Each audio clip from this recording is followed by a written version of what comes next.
Hello learners, welcome to Eco Learning Institute. I'm your educator Avinash Sahu. In this lecture, we are going to talk about geographical regions of India. पहले हम ये जान लेते हैं कि आखिर हम हिस्ट्री के सिलेबस में ज्योग्राफी क्यों पढ़ रहे हैं। आखिर क्या मतलब बनता है इसका, इसे पढ़ने का। तो कहते हैं कि geography give direction to stream of history. That means कि किसी भी जगह का लैंडस्केप, वहाँ का फिजिकल फीचर्स, वहाँ के एनवायरनमेंट ये डिसाइड करेंगे कि आपका ग्रोथ किस डायरेक्शन में होगा। ठीक है, एम्पायर का देखते हैं, राइज ऑफ मुगल एम्पायर में हम देखते हैं कि वो मेनली इसीलिए राइज कर पाया क्योंकि वहाँ का जो टेरेन था, अगर आप पाटलिपुत्र देखेंगे राजगीर, वो उसका पॉलिटिकल बाउंड्रीज, उसके वहाँ पे आसपास की पहाड़ियाँ बन गई थी। ठीक है, फिर जो उसका सेकंड कैपिटल बना पाटलिपुत्र, वो भी रिवर से घिरा हुआ है। एक तरफ गंगा रिवर है, फिर भागीरथी रिवर है। ये दोनों मिलकर उसे एक नेचुरल बाउंड्री बना देते हैं, जिससे उसका राइज करना काफी आसान हो जाता है। फिर वहां पर ही आप देखते हैं कि उसका जो सॉइल है वो भी काफी ह्यूमस है, जिस कारण वहां पर ही ज्यादा सरप्लस होता है। राइस जो एग्रीकल्चर सरप्लस होता है वो और फायदा करता है किसी भी स्टेट को ग्रोथ करने में। ठीक है, उसके बाद ये भी देखते हैं कि जितना भी अगर कोई ड्राउट आता है या फिर कोई नेचुरल डिजास्टर आया, तो वो प्रोमोट करता है माइग्रेशन को, जिससे लोग एक जगह से दूसरी जगह जाते हैं। फिर ये आगे चल के कॉन्फ्लिक्ट का कारण भी बनता है। ठीक है, कॉन्फ्लिक्ट किस पे होगा, तो रिसोर्सेस, कौन रिसोर्सेस कंट्रोल करेगा, किसके पास रिसोर्सेस आएंगे, वो भी। फिर जितने भी आप अगर याद कीजिएगा, तो अगर आप जब जब जब कोलंबस अमेरिका को खोजता है, उसके बाद क्या करता है ब्रिटेन। ब्रिटेन का जब वहाँ डोमिनेंस होता है, तो वो वहाँ के नेचुरल रिसोर्सेस को यूज करते हुए वो इंडिया पे अपना कंट्रोल बना लेता है। ठीक है, तो इस तरह से हम देखते हैं कि मेजरली जो ज्योग्राफी है, किसी भी जगह का हिस्ट्री, किसी जगह का ग्रोथ, उसके सेलेक्शन, उसका डेवलपमेंट को इफेक्ट करता ही है। ठीक है, और दूसरा बात ये भी है कि हम लोग जो ह्यूमंस है वो एक जगह में रहते हैं, सेटलमेंट रहते हैं, इन्वायरमेंट में रहते हैं। ठीक है, तो ह्यूमन हिस्ट्री और ज्योग्राफिकल हिस्ट्री ये दोनों आपस में इंटरकनेक्टेड ही हैं। आप इन्हें अलग करके देख ही नहीं सकते हैं। ठीक है, फिर हम देखते हैं कि अब हम आते हैं कि हमारा जो लेक्चर है, तो हमारा आज का लेक्चर है कि हम आज ये जानेंगे कि इंडिया का जियोग्राफिकल स्ट्रक्चर बोलिए या फिर इसका फिजियोग्राफी कैसा है। ठीक है, और ये किस हद तक ये इम्पैक्ट डाला है हमारे हिस्ट्री पे। ओवरऑल एक हम लोग एक सिनॉप्सिस लेके चलेंगे। हाँ, हम पूरे डिटेल में नहीं जाएंगे। ठीक है, क्योंकि जैसे जैसे हम लोग कोर्स कंप्लीट करेंगे, तो वैसे वैसे हम लोग और डिटेल में देखेंगे। यहाँ हम ओवरऑल देखेंगे कि क्या हुआ, डिपेंड हुआ। तो फर्स्ट हम लोग देख लेते हैं कि हमारा फिजियोग्राफी है क्या। तो हमारा जो फिजियोग्राफी है, हम लोग तीन टाइप में हम लोग डिवीजन है, फिजियोग्राफी डिवीजन हमारा तीन है। पहला क्या है, हिमालय अपलैंड्स, दूसरा इंडो गैंगटिक प्लेन्स, और तीसरा पेनिनसुलर इंडिया। ये मेजरली तीन बांट रहे हैं। ऐसा नहीं है कि सिर्फ तीन ही हम लोग, कई लोग इसे आप चार लोगों में बांटते, कई चार डिवीजन में बांटते हैं, कोई पांच में बांटते हैं, कुछ छह में, कुछ सात में, मतलब कि अलग अलग लोग अलग अलग डेफिनेशन के हिसाब से अलग अलग टाइप में बांटते हैं, लेकिन मेजरली हम लोग तीन फिजियोग्राफी डिवीजन देखते हैं। ठीक है, तो अगर आप यहाँ मैप में देख पाएंगे, तो ये ऊपर वाला पार्ट जो आप देख पा रहे हैं, ये वाला पूरा हिमालय का पार्ट है। फिर यहाँ एक जब नॉर्थ ग्रेट प्लेन्स लिखा हुआ है, ये हमारा इंडो गैंगटिक प्लान है।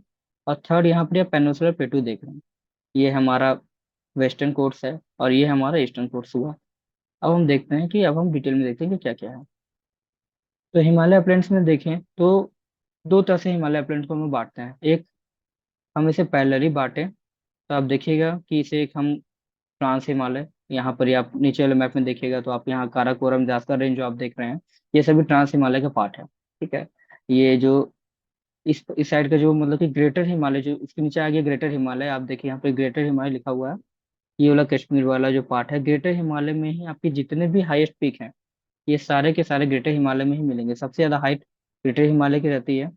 फिर आपका यहाँ लेसर हिमालय, ग्रेटर हिमालय के जस्ट नीचे, एंड देन शिवालिक। शिवालिक में आपको दून्स मिलेंगे, जैसे देहरादून वगैरह। ठीक है, यहाँ हाइट जो है वो धीरे धीरे घटता है। सबसे पहले ग्रेटर हिमालय का हाइट ज्यादा है, फिर लेसर हिमालय, फिर आपका आ जाएगा शिवालिक। ठीक है, अब दूसरा हम लोग बांटते हैं कि इसका लॉन्जिट्यूड, अगर आप एक और तरीके से बांटते हैं, यहाँ पे देखिए तो ईस्टर्न हिमालय कहते हैं, दूसरा सेंट्रल हिमालय कहते हैं, और तीसरा हमारा वेस्टर्न हिमालय है।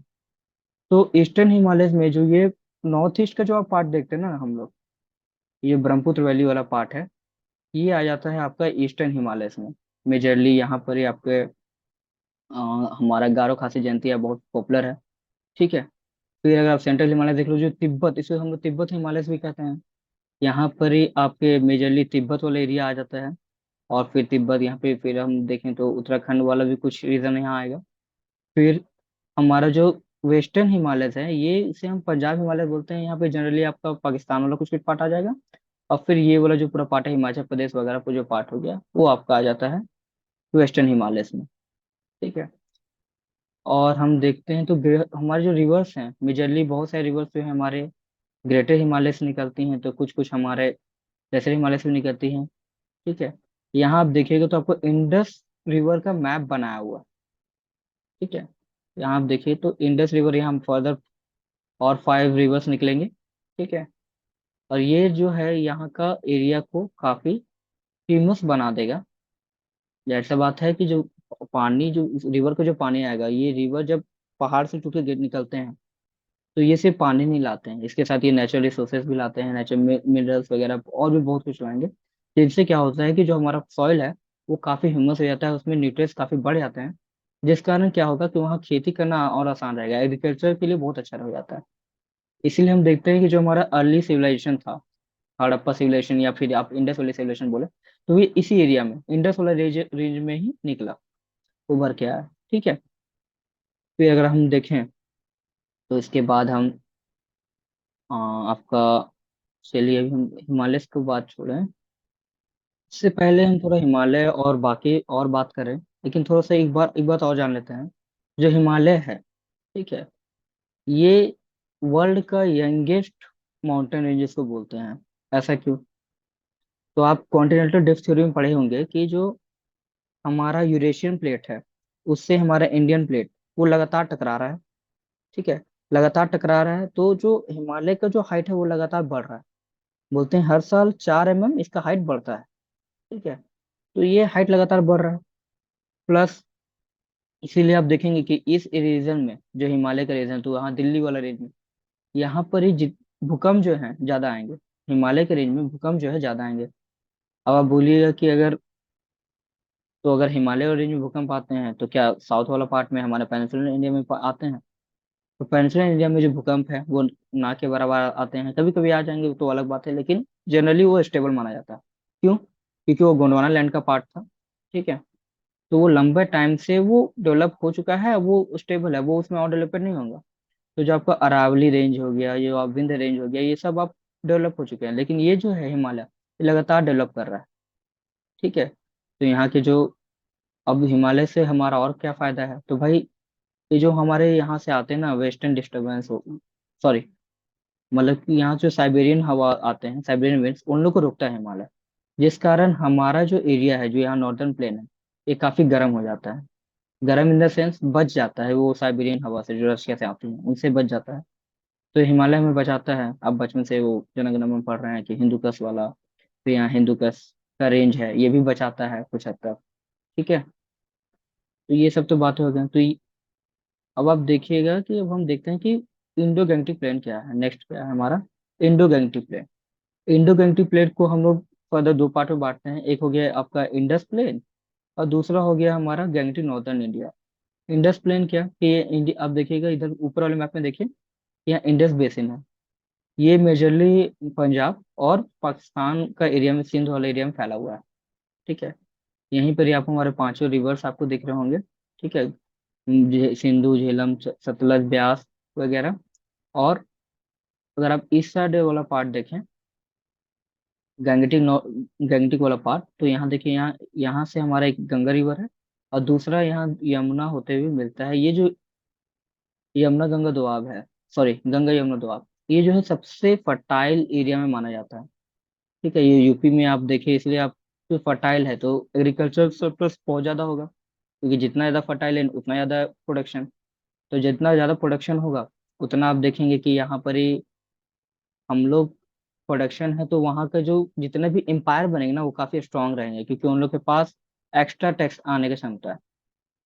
तो इसलिए आप ये भी देखिएगा कि जितना भी सेंटर बनेंगे, चाहे वो एंशियंट इंडिया में बने, चाहे वो मिडाइवल इंडिया में देखें, तो जनरली वो इंडो गैंगटिक प्लेन में ही रहते हैं।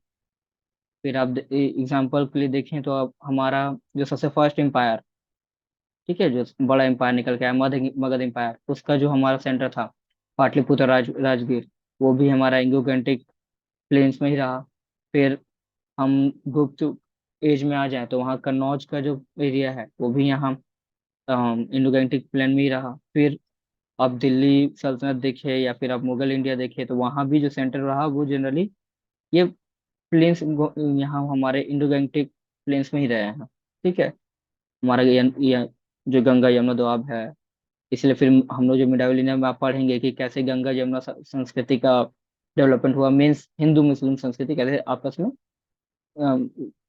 एसिमिलेट हुई और हमारा कंपोजिट कल्चर डेवलप हो, जो आज हम भी देखते हैं। आप बचपन में एक चैप्टर पढ़े होंगे हिंदी में, शायद लखनवी अंदाज, उसमें आपको एक प्रॉपर रिप्रेजेंट किया है कि कैसे हमारा जो कंपोजिट कल्चर है वो डेवलप किया हुआ है।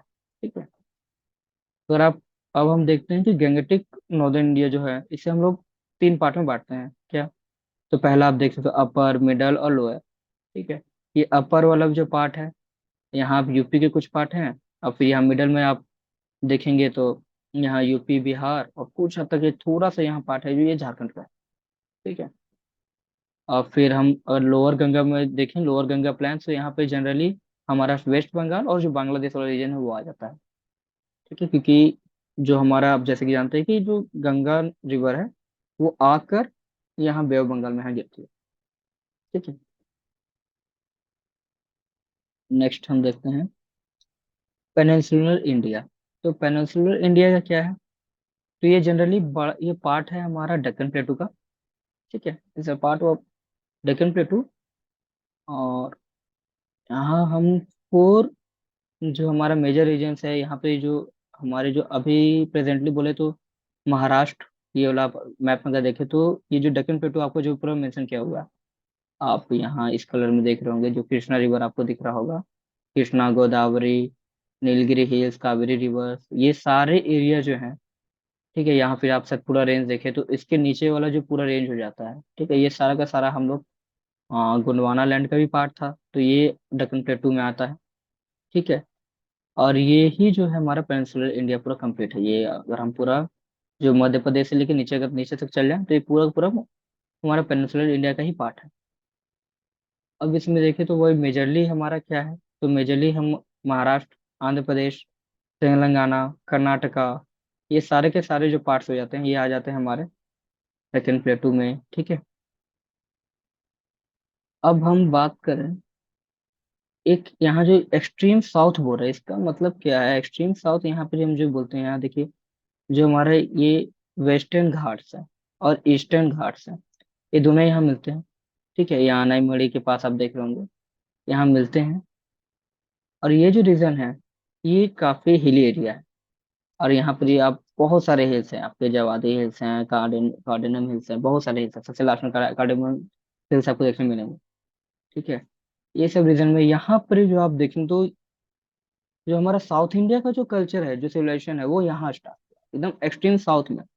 तो कौन से कल्चर स्टार्ट हुए, तो जो हम आप लोग जो नाम सुनते हैं चेर चोल पांडे राज, ठीक है, चेर चोल पांडे स्टेट्स जो है वो यहीं डेवलप हुआ है। एक हिस्सा में आपको केरल वाला हिस्सा में चेर, फिर यहाँ पे तमिलनाडु हिस्से में चोल, और दूसरा यहाँ पर ये अगर हम कर्नाटका, और फिर ये जो कावेरी रिवर के ऊपर वाला सेक्शन है यहाँ पर ये आपको कुछ आता है पांड्या रीजन। ठीक है। तो ये पूरे एरिया में चेर चोल पांडे वाला था। ये अशोका के टाइम पे भी उनका नाम मेंशन किया गया है, अगर आप पढ़िएगा तो आगे चल के हम लोग पढ़ेंगे। ठीक है। ये इस जो अब देखिए यहाँ पे एक है कोंकण कोस्ट, दूसरा मालाबार कोस्ट, और तीसरा यहाँ पर है कोरोमंडल कोस्ट। ये सब के नाम आपको थोड़ा जानना है। और यहाँ जो रिवर्स निकलेंगी, तो हिमालय रिवर्स तो यहाँ रहेगी नहीं, क्योंकि हिमालय तो हमारा ऊपर वाला सेक्शन में है। यहाँ के जितने भी रिवर्स आपको देखने मिलेंगे ये सभी कहाँ से निकलते हैं, तो या तो ये वेस्टर्न घाट से निकलेंगे, इधर ईस्टर्न घाट से निकलेंगे। वेस्टर्न घाट से आप हमारे देखिए कृष्णा रिवर है, फिर ये तुंगभद्रा रिवर है, फिर कावेरी रिवर है।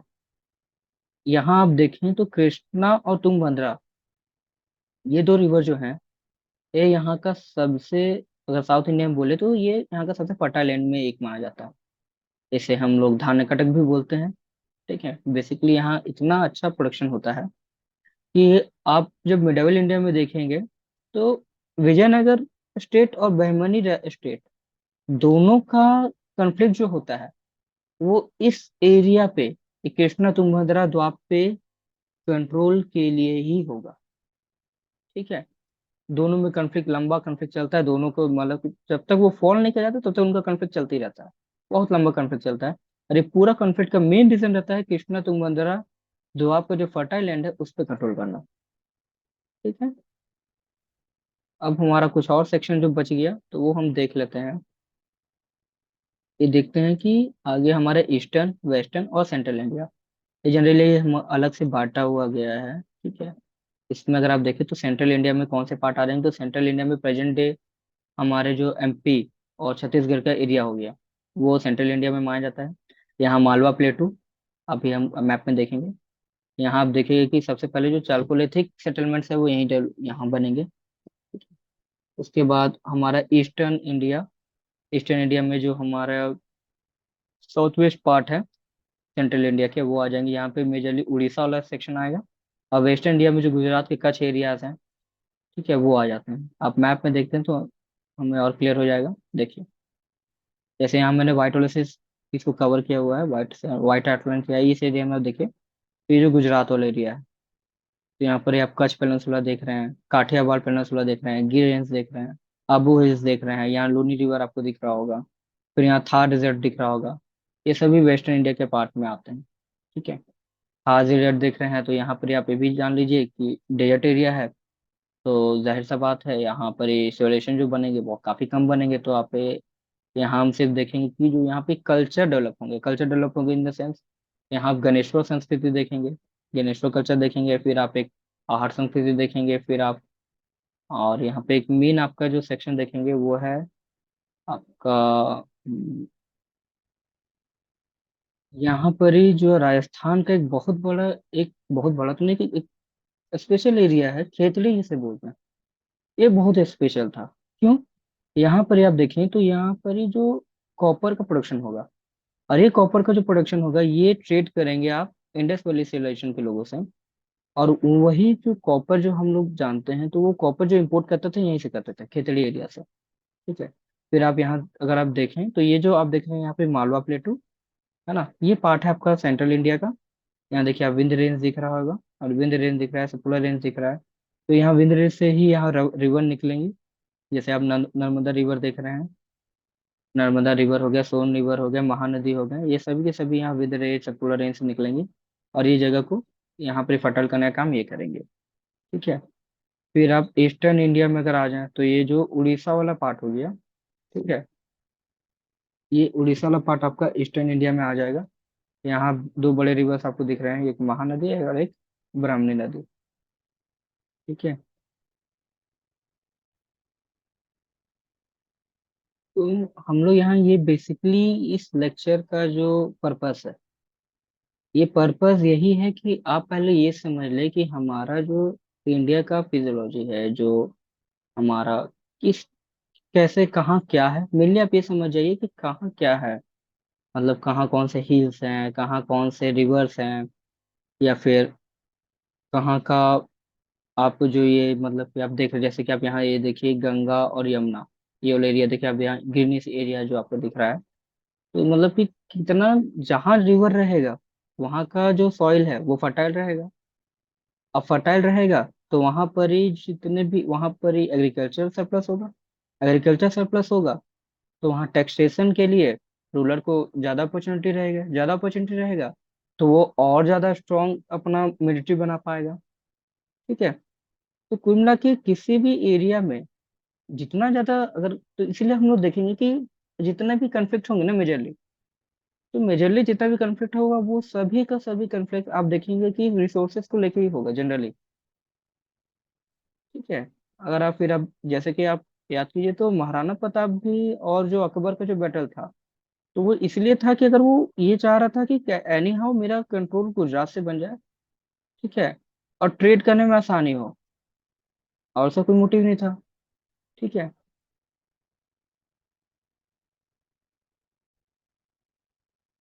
और अभी आप, अगर आप यहाँ ये देखें, वेट, इसको डाउन कर दूं। देखिए आप यहाँ पे मेघालय में देखिए गारो खासी जयंतिया, और जो असम वाला एरिया है यहाँ पे गारो खासी जयंतिया, और यहाँ ब्रह्मपुत्र रिवर। ठीक है। तो आप ये देख रहे हैं जैसे कि ये जो नॉर्थ ईस्ट है ये आज से ही नहीं, अभी मतलब लंबे टाइम से इंडिया से थोड़ा कट आउट रहा। ठीक है। तो यहाँ पे जो अहोम डायनेस्टी जो डेवलप होगा उसका कनेक्शन ज्यादा उतना नहीं बनेगा इंडिया से, वो ज्यादा अटैक नहीं करेंगे। ठीक है।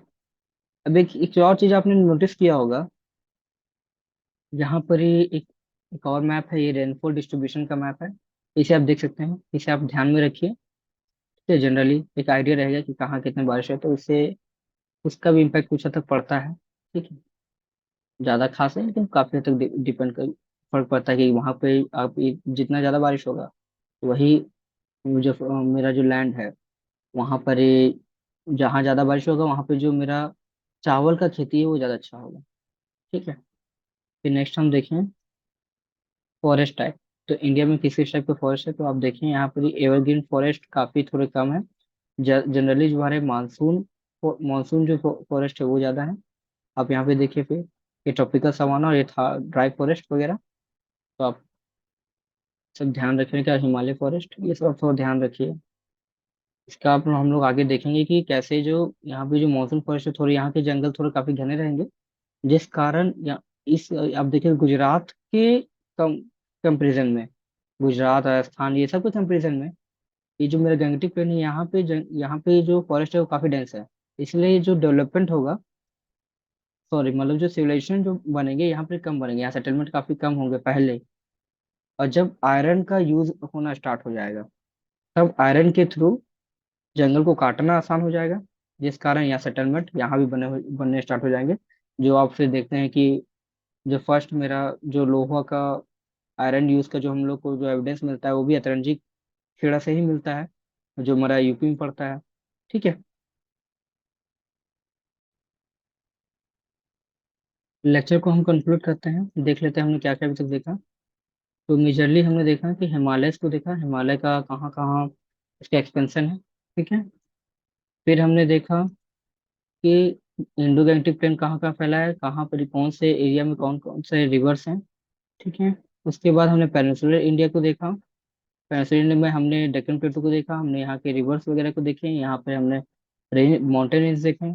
फिर हमने eastern India, western India, central India को देखा majorly, and then rainfall distribution और forest type. In the end यहाँ तीन क्वेश्चंस है, आप इन्हें ट्राई कर सकते हैं। ठीक है। मैं इनका आंसर बता देता हूँ।